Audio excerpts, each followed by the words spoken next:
Tonight, Jordan Rapana barges his way to victory. Jerry McGilvery says 4 times to show him the money! And is Morgan Harper the one Manly been looking for? Yes, we'll answer all those questions tonight. Hello and welcome to the Sideline Chat podcast, the one-stop shop for rugby league. Along with Mark Hendry, I am Connor Marcellus, and today we are not bringing you first up your NRL round 1920 debrief. For tonight, we're going to be bringing you your Super League round 15, 16, and your 17 debrief as well, because the RFL have decided they're going to really cram in some games here. We might as well just roll with the punches and go from there. So, a lot to get through with the Super League talk. We might talk World Cup a little bit later on, but for now, let's start with the round 15 debrief, and we start off with Huddersfield Giants and Hull FC.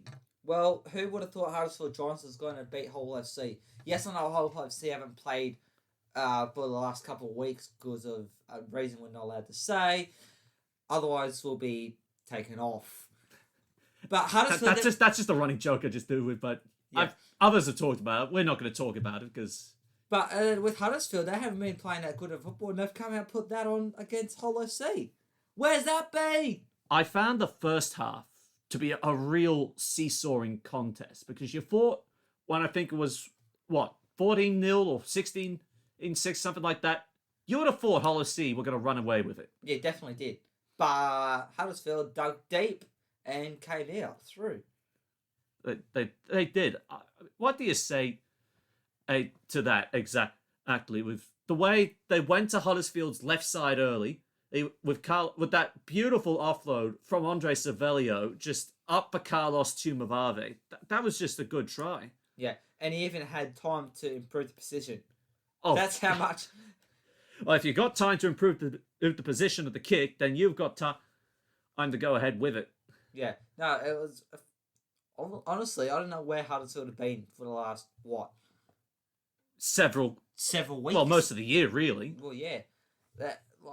I've been saying that Hull FC will be a quiet achievers throughout the year, and to come up against Huddersfield who haven't been performing well, that is a massive shock. But Huddersfield played well, and like I said, they dug deep and came through at the end. But I tell you what, Jermaine McGilvery just went absolutely bonkers in this game. I'll tell you what bonkers is. This is 4 tries, 200 running meters, 8 tackle breaks, and 1 offload. That's bonkers. Huddersfield just had all the running in the second half, and it showed.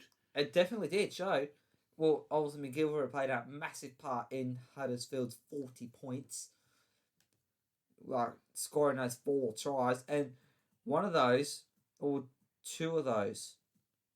Now, one of those was a very long high pass from Oliver Russell, who got the ball to McGilvery, who ran back infield with a couple steps here and there and speed to go over his 4th try of the match. That was a great. That 4th try was honestly, it would have sent the John Smith Stadium absolutely bonkers, and they were already chanting Jerry, Jerry, Jerry. So you knew Huddersfield were in for a good day, and good day they were. And good atmosphere at a crowd will help, not always, but in this case, help Huddersfield Giants.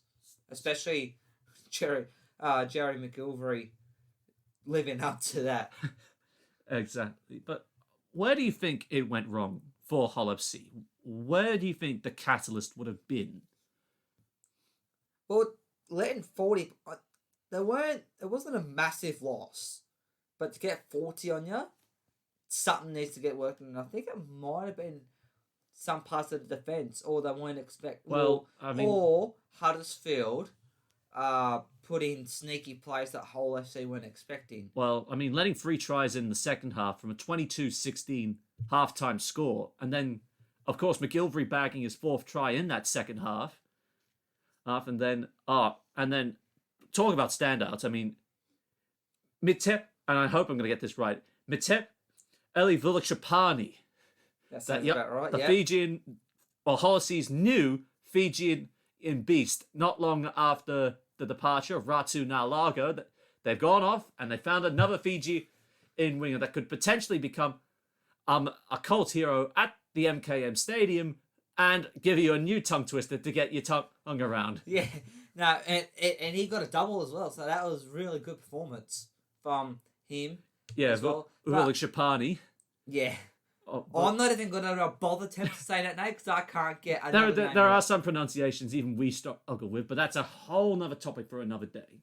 But, well, going back to Huddersfield, Oliver Russell, he put a cheeky little grubber kick in behind the line, to get McGilvery his hat trick. So there was no one behind, no one in the backfield to play. Like the fullback wasn't there, or we might have been on the other side of the field, or up in the defensive line. No one was there, so that let McGilvery come straight in and put the ball there. But I'd say you could say defence wasn't there. I'd say it's what let them down, I believe. I could be wrong. Well, I think defence did. This was a second half fade out, which Hull FC have been known for. Well, I don't think they have been known for in the past, but they have had performances of the Jekyll and Hyde variety. So there is a little bit of last year starting to creep back in for Brett Hodgson. So I would want to get on top of that as soon as he can. And I mean, I know Jake Connor wasn't there. I know Josh Reynolds wasn't there in the side. But even still, Hull FC have set themselves a massive target or massive standards. And that second half, they got let down by their own standards. They definitely did.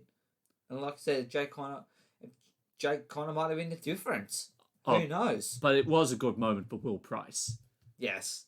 Another try in as many weeks, I believe. Yeah, the son of legendary British icon Leon Price of Saints. Just to name a one off the top of my head for St. Helens. It would have felt good to score in front of the old man, wouldn't it? Oh, yeah, he would have been very, very proud. Like, even watching it as the commentator or analyst, whatever you call it, to score in front of his old man, that was really, really good. It just would have seemed like a special moment, to say the least. And how he got there as well, he had footwork, he had speed, and that was pretty much all. Oh, he's got speed to burn, Price. Now, finally, there is that one more thing we got to talk about, and this happened after the full-time siren. Ah, yes. The heavyweight bout between Andre Cervello and Josh Jones. Both of them, which ended up in a red card. Just after the full-time siren. Oh, very close to the full-time siren. It's just like the game was already over. It's just like, hey, you know what? Let's just go. Decided to have a big cuddle at the end with a few with a few hands maybe going into places. A couple of handbags. Yeah, just get them in there. Just that's what I like to call a big hug at the end.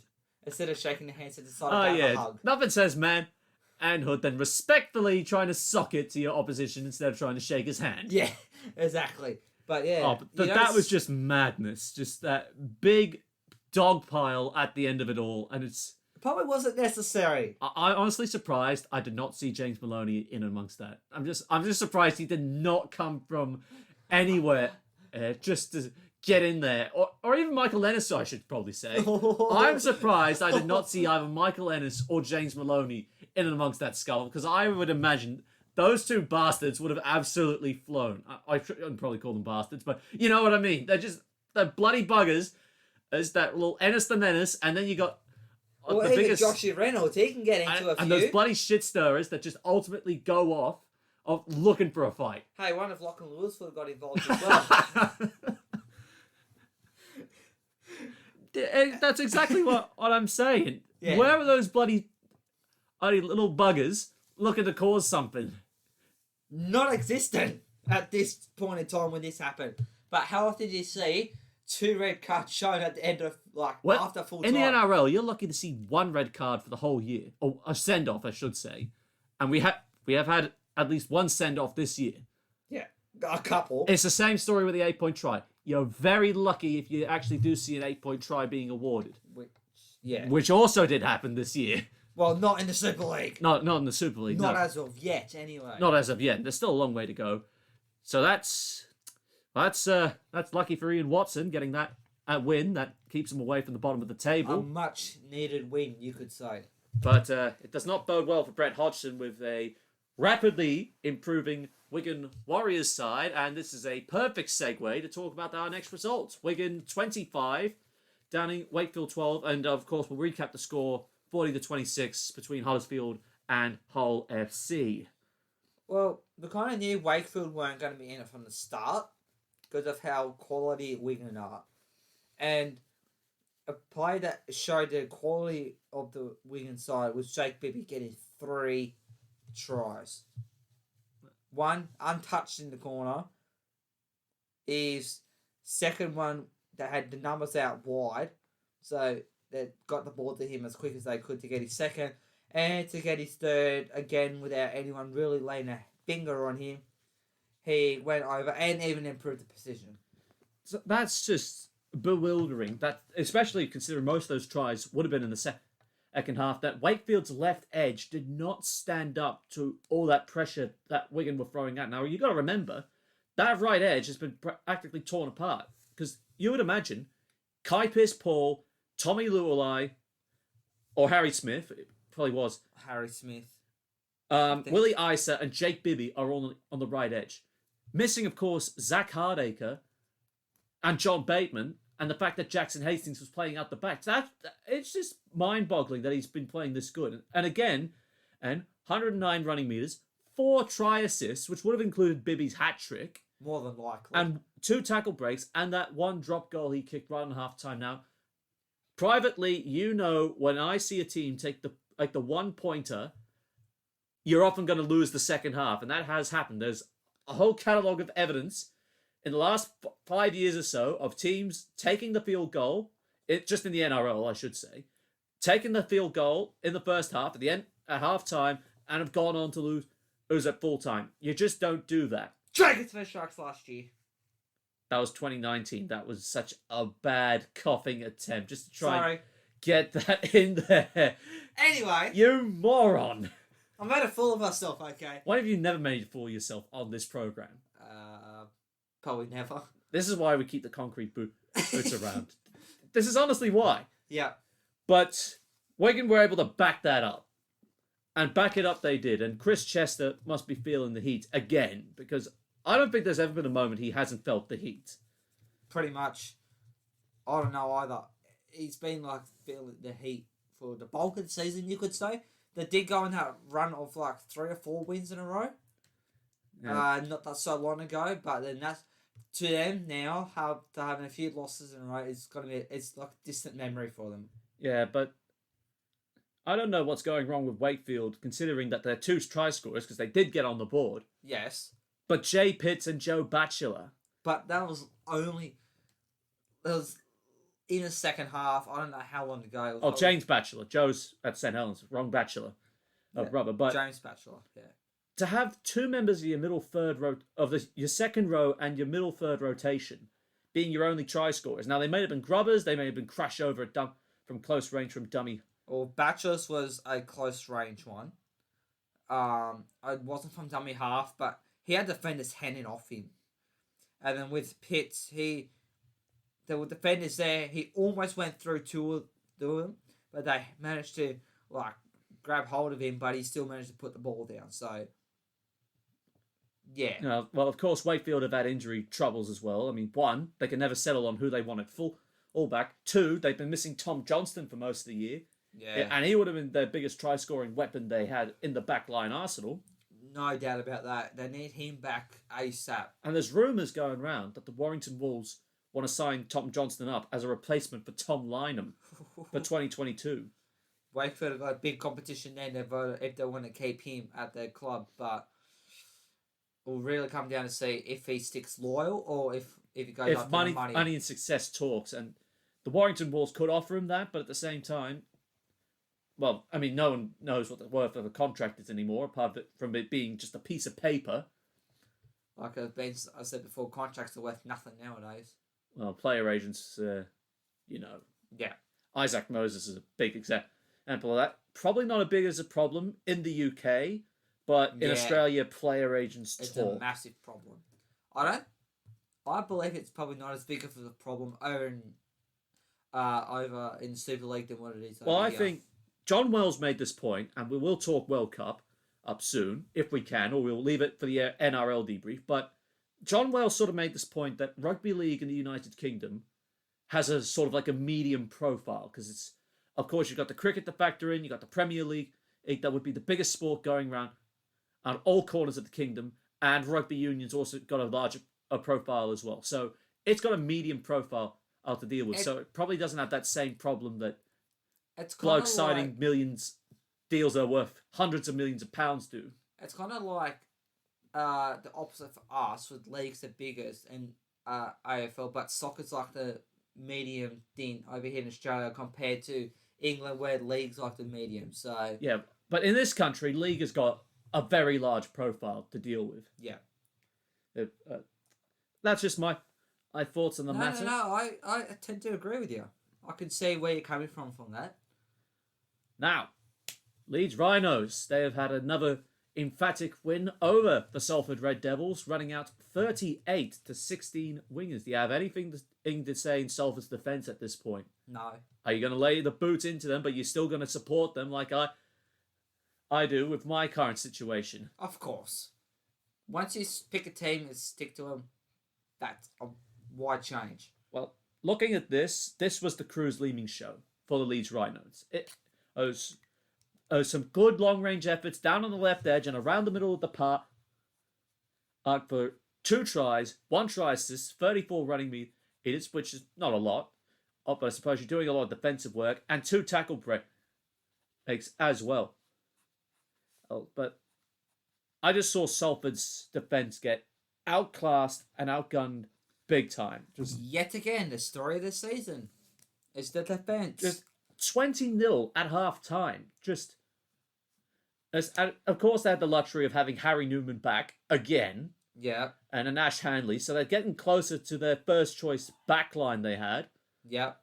Well, actually, this is barring Jack Walker. This is Leeds Rhinos' first 3/4. They just need Luke Gale in there. Maybe not so much Robert Louis, but Luke Gale, because that was sort of the other big thing as well. Luke Gale stood down and stripped of the captaincy for not meeting their standards. There's a whole lot of conjecture of what's going on at Headingley, but bottom line is he went against their standards. He paid the price. That's very unusual, though. Like, if being a captain of any side is a big honour, but to lose it, you'll be absolutely devastated. He'll be obviously trying to get that captaincy back. We'll see. We'll see how it honestly happens. He'll obviously be trying. But just getting back to Leeds, they opened Salford up on both sides of the park, and it was just not pretty at all to see. Well, when Harry Newman scored, no one touched him from Salford. Obviously, Salford knew he was going to go in, so they said, let's not worry about this. But that's not all good teams do. If they look like they're going to score, good teams still will try to get there and stop the tackle, like we saw in the NRL, which we'll touch on later. And even Leeming's first try, that was due to poor defence as well. Yeah.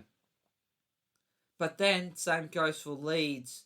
When Canseo went over in the corner, there was Harlan in defence there for his try as well. So, but it occurs more with the Red Devils than what it does with the Rhinos, for sure.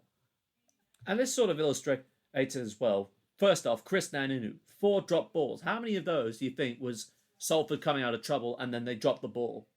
I'd say maybe 3 out of those 4. Chris Atkin dropped it twice. It's Jack Ormanroy. Now, that's only 7 errors I can name off the top of my head already in the Salford side. But then, when you get to missed tackles, Sam Luckley, I'm pretty sure playing off the bench, 5 missed tackles. Morgan Escrow at the back, 3 tackles missed. Tui Lola here, exposed in the halves, 3 tackles missed as well. Yep. Sebastian Ikahihipo, dominated for the middle, missing 4. Or Ryan Lannon missing 4. Paulie 5. These numbers are starting to add up for Salford defensively, and it's not looking good. And it adds up big time and very, very quickly as well. Although Lola Haley missed, 5 tackles, you said? Yeah. He did score that magnificent try. I don't remember who broke through the line. It was either Inu or I think it was Seo. either between Inu or Kensio, Yeah. which coincidentally they were both Salford's other 2 try scorers. But he went that the right edge of broke through Salford. the line, put the kick in. All he was there, and he broke. That was an unbelievable try. It's sort of like shades of that long-range try I think Niall Evans scored at the Challenge Cup final at Wembley a week or two back. Yeah, Like just with that long-range burst down your right-hand touchline, and then puts a little kick in, and the rest is history. that's all she wrote. But but also Matty Price try. He crawled his way over. The defense from the Salford Red Devils. Obviously, he had to crawl over because I had tried to stop him, but obviously not enough. But that's just experience. That's what it came down to. Pryor probably knew what he was doing. As long as he kept his ball-carrying arm off the ground, or he wasn't held in the tackle. He wasn't held. Every entitlement to get up and go again. That's what he just pretty much crawled on his knees and elbows to get across to score his try. But like I said, defense could have done better then. For sure. Salford are entering dangerous territory because even though we're halfway through the season now, the Lee Centurions, there's still a chance. Somehow. With about 3 months of the season left that can be played, that won't get cancelled because of people testing positive for that SARS-CoV-2. Oops. So if Lee can somehow break through, because you got Wakefield and Huddersfield both on the same record, 4-11, and Salford not too much better. Win percentage, they're only 2 percentage points clear of Huddersfield and Wakefield. If Lee can turn it around and jag 1 or 2 wins at the back end of the season when most teams aim to start in the tire, then the dynamics change completely. It can, but will it happen? We'll have to wait and see, and only time will tell for that one. It will. Time will tell for that. But Salford not that long ago had that. Well, one was a gifted win, I think. No, that big win over a reserve grade Castleford side. Castleford, yeah, and they had the one the week before that, or the week after that, and then since then downhill. But it is what it is. As for Leeds, still support them. Well, they recover after 2 poor weeks. Leeds with that win over Salford and still putting pressure on Hull Kingston Rovers, ahead of them on competition points, but still behind on win percentage. That's got to annoy Richard Agard, that he's won more games, but because the league has to go with the win percentage, its calculation, Hull KR just 4.5% and better win percentage. That's got to drive him mad. It will, but it will also probably determine him and his team to get that 4.5% to get in front of the Rovers. Surely. It would definitely determine me. But regardless, that's a bad segue, but it's a segue nevertheless, because now we're not going to bring you the results of Catalan versus Castleford, because that game was postponed, as was Hull Kingston Rovers versus St Helens. But great Hull KR, to their credit, on 48 hours notice, flew down to Perpignan to play the Catalan Dragons, gave them a good scare, and then the final score all remains 32-30. It was a cracker. Well, absolute cracker of a game. The way Hull KR started was unbelievable. I think I said in last week's Super League episode, I said Hull KR would give Catalans a run for their money, but not this much. Well, Catalan, they weren't anywhere to be seen in the first half. No. It was the Robbins show by a country mile. Yeah. And Jordan Abdul, yeah. Abdul scored, Whitley scored. I think the first try for Catalans was, I think, Sam Tompkins. No, sorry. No, Tompkins scored later in the second half when the game went to crunch time. Well, I can't remember who scored first for Catalans. But... Well, we bring it up here, so you said it's the second Catalan try you're after? First one. Matt Whitley, under 10 minutes. Well, there you go. And that's when they locked it up. But then the Rovers put the foot down from there on until, like you said, the second half, where Catalan somehow came back and won. Well, Sam Tompkins scored in the first half, not the second. I'll correct myself there. Well, yeah. It's mid to late first half, and the majority of the second half is when Catalans put the foot down. But then whole KR kind of stuck with him for pretty much the whole game. Oh, yeah.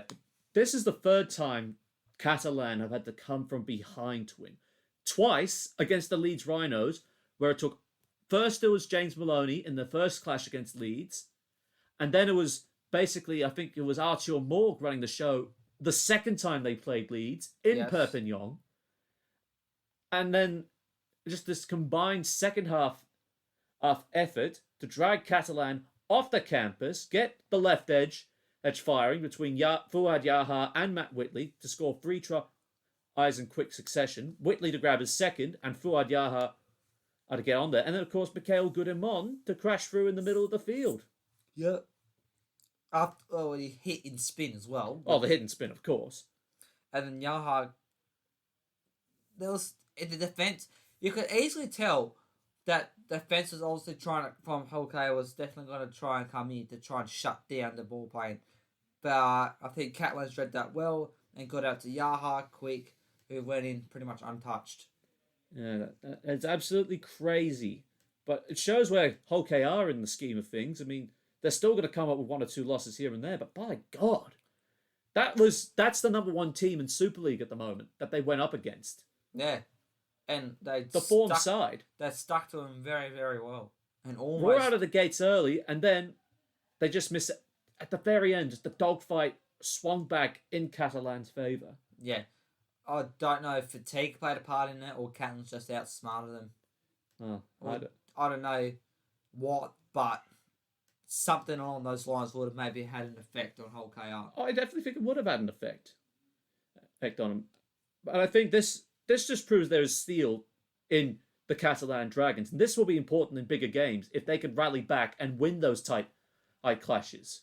So this could be good for them. In those tight clashes, you don't want to be too far behind. Otherwise, it might be too hard to come back. But I'm not saying Hull KR are a bad team. But when Catalan's come up against St. Helens or Warrington and they're that far behind, well, then they might not be so lucky of coming back. No, I agree. But you never know. You never know. Still a long way to go. Very much so. Now, that's all the round 15 action possible that could have been played, and we start off round 16 practically the same way. Of course, there is no match between St. Helens and the Huddersfield Giants because that has been postponed due to positive cases in the St. Helens camp. So our first game of round 15 will be the Warrington Wolves hosting the Wigan Warriors. What a matchup. It is definitely a matchup for Warrington, especially now that Wigan are starting to get some play is back in the side, especially with John Bateman making his return into the side. That is a massive inclusion for the Wigan Warriors. They've missed him since he got injured. But him coming back against a top side like Warrington, it's a very good time indeed to come back. And the bad news for the Wire is there is no Gareth Widdop, so... Yeah, that's a bit of a dent in their attack because he's been having massive plays in the last tackle options. Even throughout the whole set, he's been there, and even his attacking game has been a big factor in Warrington's efforts this season. Win or lose. Oh yeah, they certainly have. So this is going to be very interesting because many would argue Gareth Widdop has been one of Super League's form players once the Warrington got on that good run of form. And Wigan are now starting to bounce back after that 5 consecutive losing run. And they are now sitting 4th on the table. Would a win be enough to move Wigan back into 3rd and Warrington down to 4th? Or would you think not? Depending on how much they win by.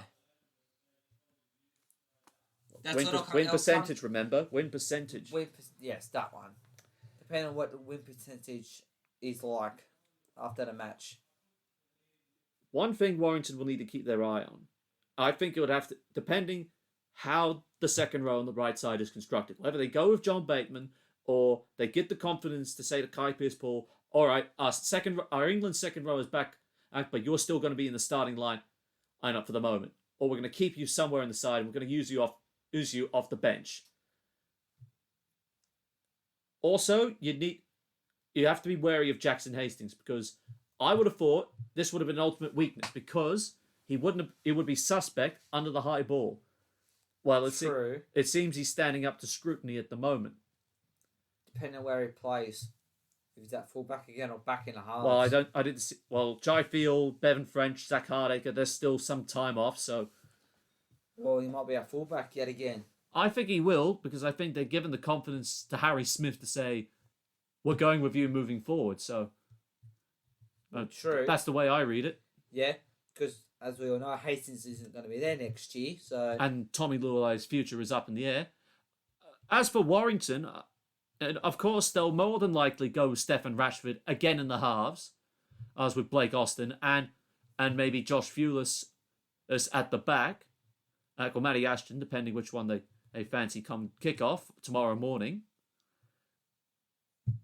This is going to be a very good encounter, I reckon. No doubt.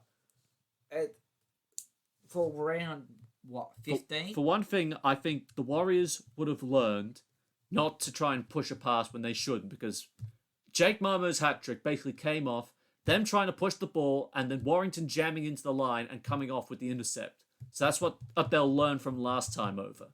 Well, you think so. You think so? It might not always be like that, but you think so. Also, Wigan would need to keep their eye on both the hooking duo of Darryl Clark and Danny Walker, because both of them have got a speed on them, and they've got some silky hands going out of dummy half. So they need to watch the ruck when it comes to that. Yeah, because they could spring something from nothing. Yeah, exactly. And catch them. And off Toby guard King's very an quick. offload machine, so you really need to be on your guard when trying to take Toby King. Try and get to him, wrap the ball up first, and if you're 1 or 2 meters away from the sideline, try and throw him over if you can. Yeah. But he's also pretty good at scoring too, so... Oh yeah, exactly the point. It's going to be an absolute nail-biter and a flip of a coin. It will be. But without Witt up there, will be a massive dent. Well, they almost did it against Leeds, but that was a fight back that they had to do. Yeah. I'm gonna go Wigan 1-12 here. I think Wigan are building to something, and I think they are building to try and give Warrington a return serve for the shellacking they caught of the couple of weeks earlier. I have to agree with you. With the return of John Bateman as a massive in for Wigan, but Warrington losing Widdop, that's a massive out. So, and the fact that they aren't going to play George Williams this week, he is available, but they're not going to play him. Could this come back to hurt them? Possibly. So, final tip for me was Wigan 1-12. Yeah, no arguments there. Now, only 2 games on because the Alford have postponed their fixtures for the next 2 weeks, so they will not be hosting Hull Kingston Rovers, nor will they be making the trip to face Wakefield Trinity at the Mobile Rocket Stadium, as well as the Lee Centurions postponing their clash with the Castleford Tigers. So your first clash will be the Catalan Dragons hosting Wakefield Trinity in the south of France again. Well, we know where this one's going to go. The return of James Maloney and Michael McAlorum into the side, it practically says it all. And given where Wakefield currently sit, their left edge, it's brittle. It's going to... Wigan exposed that, especially through Jake Bibby alone. Catalans, they're a better team than Wigan at the moment on form. And they identify that like what Wigan did. That side is going to absolutely get hammered. And the return of James Maloney as well. James Maloney, despite the fact that we think he hasn't been standing up for Catalan, the influence he has had on this side cannot be underestimated. So I'd be looking at Mike McMeekin and Tom Davies to go on a blitz down that right-hand edge. No doubt about that. It's going to be very... And then you got to watch for Archie Morg back through the middle of the field as well, because I would think he'd be used... in my mind, DaCosta gets dropped, Archie Morg goes to the bench with the return of Michael McAlorum. Well, you can't keep Morge out. No, you're not going to keep Morg. You're not going to keep Morg out of the side. When he stepped up when Maloney was out. When Maloney was out, he's been unbelievable. It just and high praises from his coach, sort of like godsend, I think, or something along those lines. Just absolutely, he heralded as this rising star. Yeah. So I'm going to say this is a Catalan Dragons victory, 13+. I think They'll dominate Wakefield through the middle, and I think the return of Maloney and McAlorum means they'll be much more organised in and around the spine. And you know what? I don't think they've lost a game since round 4 when they lost to Warrington. Well, I think they're on, a 10 10 winning streak? game winning run, and I think this will go to 11. Yeah, I agree. I literally cannot say any more about Catlins Dragons because you've already pretty much said it all. 13 plus Catlins. And the left side for Wakefield absolutely will be the main target, and that's where the bulk of the points will come from. Now, our main game from the MKM Stadium in Hull, we have Hull FC off their disappointing performance against the Huddersfield Giants against the Leeds side, bringing with confidence after losing to the French twice in 2 weeks. This one could go either way. Well, Luke Gale's back in the side this time round. And they've got probably their first choice backline, as first choices you can get for the first time in a long time. Yeah, true. But when you look at it realistically, it could be a close fight. It could go either way. It's just, well, Hull will be looking to bounce back from their loss. Yeah. And Leeds will be hoping to continue on from last week's win over Salford after losing to Catlins 2 weeks in a row. They definitely would. So but arguably they would. And having the influence of Luke Gale, this will be interesting to see how he responds this week, considering he has lost the captaincy and he was stood down for that win against Salford. So this is going to be a danger game for Hull FC, and they're coming off losing a very competitive match to the Huddersfield Giants, which at the moment does say a lot. It does, but who knows? Will Gale step up to try and earn his captaincy back? I don't think he'll gain it back, but he'll definitely be pushing and hard to make up for the damage he has caused on the scale that he did. Yeah, not more than likely. That's definite. Well, but losing the captaincy, will that affect his mental health as well? Because that could play on your mind too. I guess we're going to have to wait until... And if something like that plays on your mind, it could be a bit out right, of sorts. I'll tell you what. We'll wait until Friday morning because we know we won't be up to watch this game. Let's find out, shall we? 4:45 in the morning. That's when the broadcast starts from the UK. So I guess we're just going to have to wait and see. Yep. Your final thoughts. Who gets the 2 points here? At Hull KR and... Hull FC. You're on the wrong side. There's going to be angry Robins fans. They'll be outside your house at 5 in the morning with pitchforks and torches saying, "You bloody wanker! You...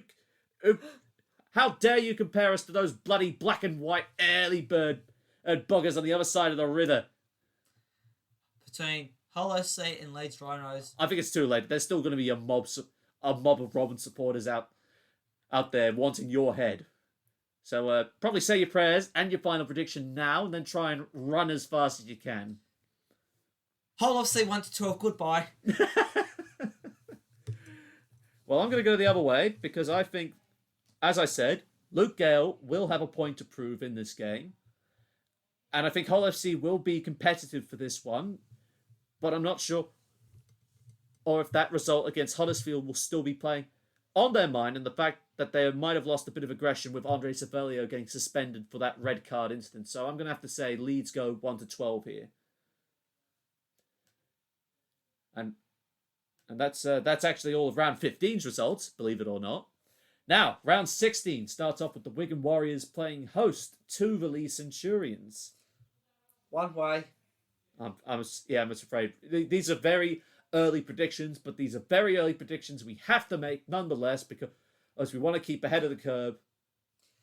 3 W's. Wigan Warriors win. Yeah, I'm going to have to say it's a Wigan 13 plus. Yep.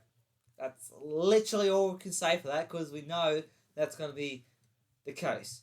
As for Monday morning's game, we have the Leeds Rhinos playing host to the Warrington Wolves. This one could be a bit spicy. Well, I'll tell you what. You know how I said at Wigan get up 1-12 without George Williams? Well, I'm going to now say the opposite. I'm now going to say George Williams comes into the side for Warrington, and I think, even though he hasn't played in several months, I think Williams will have a point he will want to get out there and show the whole O-League that Warrington are a contender, and I think the Wolves will bounce back 1-12 in this game. Well, even if he wasn't to play, we already know that Warrington are a contender. He just adds that extra, what you could say, that extra player that will help prove that they are. Like, they've already proven that they are, but, like, you get what I'm saying. Yeah. I'm going to go Warrington 1-12. It's going to be a tight one, though. Right. Now, Castleford, they'll be back again, hopefully, and they'll be up against the Huddersfield Giants. Another one that could go either way. Huddersfield have come with that win just recently, and Castleford haven't played for, a week or two? Well, Huddersfield won't play on what day was it again? And I'm just going to verify, just demonstrating our professionalism that we don't have all these papers of notes that we have right in front of us. Well, believe me, we did at the start. Oh, yeah. But coming to predictions, we don't really. But anyway... that's enough of a matter. Well, it'll be a bit of a turnaround because as they've gone from playing on Friday, it's practically a week-long turnaround for them because they won't be playing again. And on Friday... wait, no, hang on. I've got this all muddled now. They won't be playing until this Tuesday. So that's a big turnaround for them. That's practically a 9-day turnaround that they have up their sleeve. Castleford, they've had games cancelled on them. That's out of their control, to be honest. Yep. But the 9-day turnaround could work in Huddersfield's favour as well. Like, they've had that win. They probably have maybe a few more non-training days, you could say. But then again, the coach could really go, oh, here we go. We've got a 9-day turnaround. If you really want this win, you could train hard, train a bit more. That is the case. I'm actually going to go for Huddersfield 1-12 here as well. I just think there's something off about the Castleford Tigers, but I just can't put my finger on it at the moment. Well, since they lost the Challenge Cup final, that still could be lingering on their minds. Yeah. So but, I'm going for an upset on that one. So you said Huddersfield 1-12? Yeah. I'm going to say Castleford 1-12. Okay. Don't know why. Now, Hull FC, they'll be back in action again, and very quickly. They'll be up against the reigning champions St. Helens, but the bad news for the Saints fans is, myself included, there'll be no Theo Farge for the rest of the season. Ouch. So losing the starting scrum half, big blow. Next one comes up, Lewis Dodd. He's already pulled off a couple of wins. He was there for the win against Wakefield, where we rallied to come up over the top of Trinity. Now, let's see how he does against Hull FC. Losing Farge is a massive, massive loss. He's been one of the best players for that side all season. And he has proven that time and time again throughout the year. Coming against Hull FC, who are up there as well, who knows what's going to happen. Well, I think Saints will still come away 1-12. Now, remember, these are all early predictions. We won't know how the teams are faring or lining up for round 16 until round 15 results pay out. So we've already went over this before, but we'll just reiterate again. Yeah. Early predictions. I don't know. Losing Theo Farge is a big thing. Like I previously mentioned. You know what? St. Helens will lose, so Hull FC to win 1-12. Going for the big upset. Okay. Yep. You've got to throw upsets in there somewhere. And finally, we have, because the Wakefield-Salford game, as I mentioned, has been postponed, our final game of round 16, or round 17, I should say. Hull Kingston Rovers playing the Catalan Dragons. So this is the third meeting between the two sides, and the second one to run back-to-back. Wow. So Tony Smith must be sick of seeing, like Richard Agar, he must be sick of seeing Catalan. Probably. Do you blame him though? Well, with the form that Catalan have been in, you think, give us a break. This team's on form, we know. Just like, all right, so we can't go to the south of France and beat them. Now we've got to try and beat them on our home turf in front of 4,000 passionate Robin supporters. Yeah.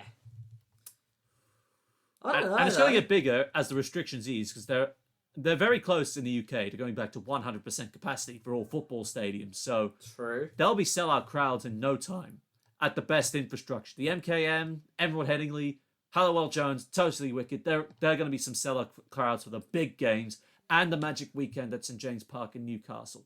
Which is coming up very soon. Actually, it's about a month away now, Yeah. or close to a month away. So having 100% crowd coming back in from, say, This will be a big Magic coming Weekend. in soon, then it will be good timing. Very, very good timing indeed. But back to the match between Hull KR, I've got it right this time, and Catalan's Dragons. It's going to be a difficult one to choose in a way, but Catalans have been on a winning a run of 10, and then Hull KR still been a bit up and down, but more consistently than not. So I think they'll be worried about what Hull KR have thrown at them, and I think they'll be ready to try and take the lessons that they did from that first half in the first game of the second clash, and they'll put that into game 3 for this meeting, for their back-to-back meeting, and I think Catalan come away, but I think it'll be another 1-12 performance. I don't know. It's really, really hard to tell. I don't know. One way is like my head's telling me to go Catalans, and my heart's telling me to go with Hull KR. I just don't know. And that's I'm early prediction. I'm gonna say Catalans 1-12. all right. Now, of course, we will talk about it because we're talking about it from this perspective. The whole brouhaha that has gone on with the Rugby League World Cup and the withdrawal of both Team Australia and Team New Zealand. Yes. Now, to give you some context, this is what the ARL put forward in their media release regarding the statement of their withdrawal from the World Cup. The joint statement between the ARL and New Zealand Rugby League. What they have said here, they have informed the International Rugby League Board and the Rugby League World Cup organisers that they will not compete in the 2021 Rugby League World Cup because of player welfare and safety concerns, citing in COVID-19 to ensure the best outcome for player well-being. And of course, yada yada yada. They have said it's not taken lightly, the decision, but they say they have to put the best interests and of players and officials, also protecting them is the absolute priority. And they have again requested the IRL and the Rugby League World Cup to consider postponing the event until 2022 to enable all players to participate. Well, what a load of absolute rubbish. agree. Absolute rubbish.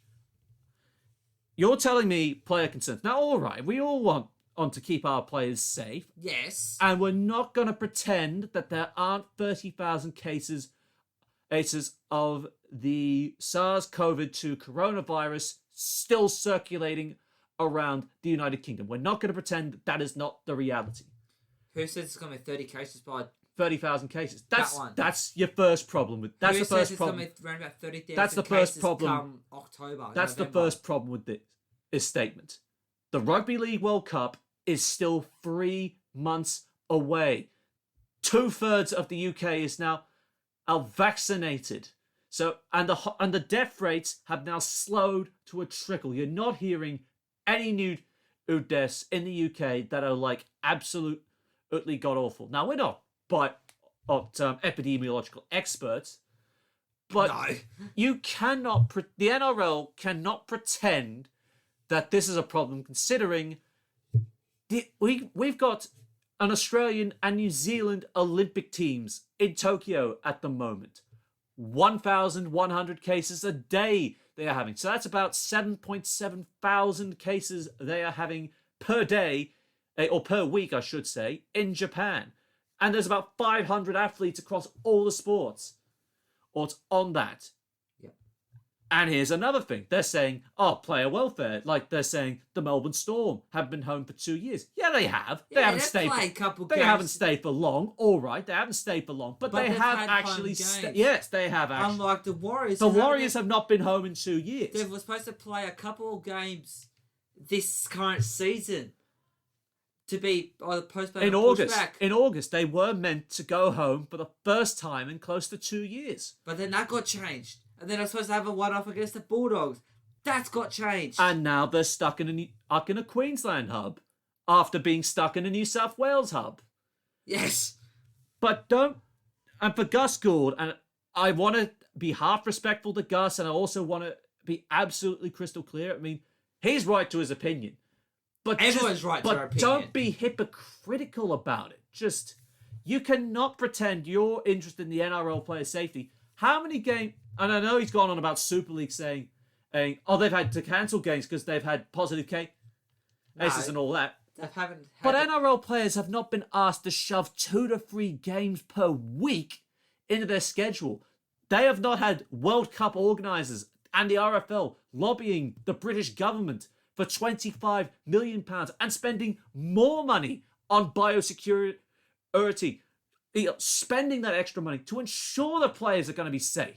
And the RLPA, as we understand it, in their statement, they were actually satisfied with what the World Cup organisers had laid out in terms of biosecurity. So it's the big bosses at the NRL. It's the clubs and Peter Volandis. Because they want to talk about, we're happy to promote the international game. Potentially, we want to see an Australian and New Zealand test match. Good luck with that if the RFL and the World Cup try and sue you, and force an injunction on you. Yep. And then here's the real kicker. The Euro 2020 tournament and the Wimbledon tennis tournament. Don't tell me that the RFL and the Rugby League World Cup can't run a safe event when the Euro and Wimbledon both were run safely with 100% capacity for crowds, big crowds, I should say, and there's a big crowd, and a sold-out final for England and Italy at Wembley Stadium. Don't tell me that they can't run a major international sporting tournament safely. And then there's our other counterparts on the dark side of rugby. Both the All Blacks and the Wallabies are going to be touring the UK. The New Zealand cricket team is also going to be heading out there. So don't tell me that it's only England Rugby League that can't run a large-scale international tournament safely. Oh yeah, and as we iterated, the Olympic Games as well. Yeah. In an also worse situation than Australia is currently in at the moment. So Gus, I'm going to tag you in this. I respect you. I think you're valid to have your opinion, but don't pretend this is about keeping the players safe when ultimately this is about protecting the NRL self-interest ahead of the 2022 season, and that you don't want Penrith or Melbourne, not that Melbourne would be greatly affected, but you don't want Penrith to go, if they win the premiership this year, and then to have half their squad go to the World Cup, and then all of a sudden they fall off an edge, just like the Cowboys did in 2018. You don't want that to happen. But there are bigger things here. This doesn't just affect the NRL. There are bigger things to happen here. You can't just simply reschedule it for next year. It will be conflict of interest with the Commonwealth Games. For one, I believe they said they might be hosted in the northern part of the world. And then you got the FIFA World Cup as well. That's also going to prove to be a major distraction. Yeah. And not to mention, £25 million. That's not money they're going to get back from the British government anytime soon. Well, no. And you don't have two World Cups clashing in the same year. It's just not feasible for the RFL and the World Cup and the IRL to bend over backwards to put in their blood, their sweat, their tears, and hundreds or tens of millions of pounds only for two of the powerhouse nations to then turn around and say, yeah, still not enough. Do more. Throw more money in the air. Break your backs even further. Yeah. It's just not on. And the fact that there is this one-way narrative that's going on in the Australian media at the moment, that they all think that it's the right decision. Think about all the people your decisions are impacting.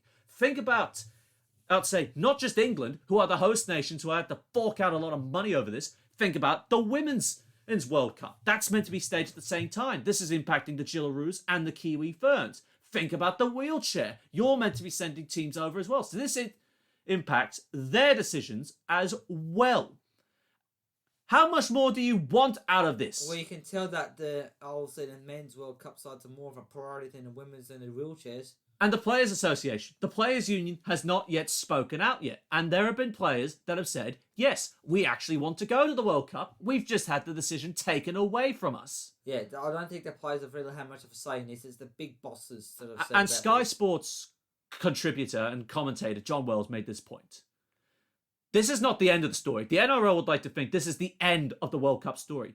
Wrong on so many fronts. This is in fact only the beginning, or hopefully this is the beginning of the fight back, because he mentioned the Rugby League Players Association here has got some teeth. They need their biggest members to start using their teeth to push for the players to collectively have this decision made. And if they still say they won't go, well, all right, fine, they won't go. Have the US and South Africa take their places as the runners-up in the world qualifying protocols. Have the US and South Africa take part. But if they say yes, then the clubs should not be standing in the way. I mean, Jason Taumalolo has already declared he will be there for Tonga. Yep. Because they will be pushing ahead with this World Cup, whether the NRL clubs like it or not. Yeah. And like you said, if they postpone it, it's not going to affect Australia and New Zealand. It affects everyone. Like you said, England and all the participating nations. It affects the whole of the UK. It affects France because they go... Well, it doesn't really affect France because most of the players are probably already in the UK, but they're still going to bring in an extended squad. Yeah, it affects the Women's World Cup, the Wheelchair World Cup, all the sponsorship deals, all the marketing, all the money that they and the busting behind the scenes. There are some hardworking people that John Dutton, the World Cup chair, all the organisers, all the work that they had to do over the last 5 years and within the last 18 months since this pandemic took hold to try and get this going on. They want to. I think they can demonstrate it. If they can hold Wimbledon and the Euros safely with no problems, then why cannot they host a Rugby League World Cup final with stricter biosecurity protocols that they have been than their own domestic competition? Ask me that. Yeah, exactly. It's ridiculous. And like they said, like you said earlier, Tokyo Olympics, they're going ahead with multiple nations, hundreds and thousands of... Including those from the worst affected regions, like the UK for one, the US for another. I think Brazil and India as well, they have been heavily affected by this. But they're going on still fine. There's something fishy here, and I've already alluded to it. There's self-interest. And I think the RFL chairman, Simon Johnson, and these words should stand for both Australia and New Zealand Rugby League. Selfish, parochial, and this is probably the most condemning word of all. Cowardly. Well, that's my 2 cents on the matter. Whether or not Gus is actually going to reply to just this one bloke here.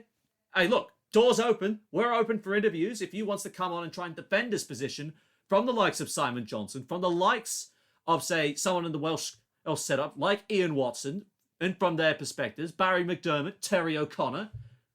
Anyone. Just that's associated anyone with the Rugby League World Cup. I'd be happy to have you on. I'd be happy for you to debate these points right here. Yep. Well, that's our Super League round 15, 16 and 17 debrief, but don't go anywhere. We'll have all your NRL action coming up after this. Stay tuned.